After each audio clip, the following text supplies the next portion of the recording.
Accuracy is the crucial issue in IELTS writing.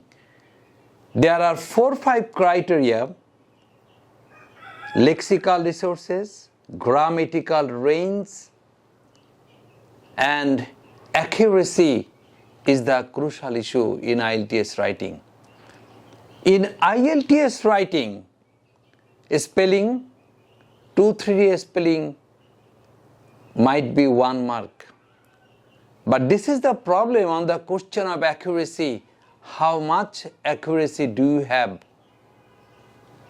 On the point, to the issue, over the situation, into the action, into the pot, with machineries, by the instrument or with the instrument.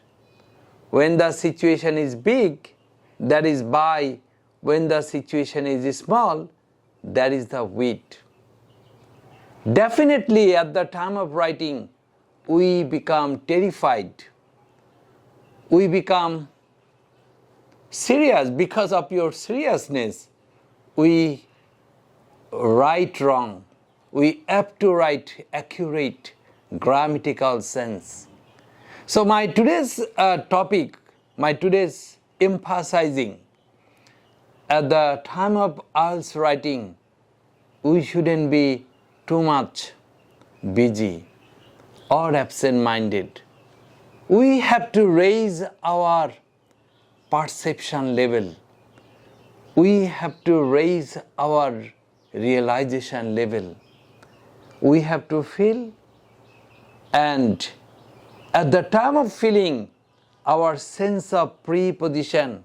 This is my calculation. Because of preposition, most of the mistakes come. So we have to be careful on the preposition. Thank you.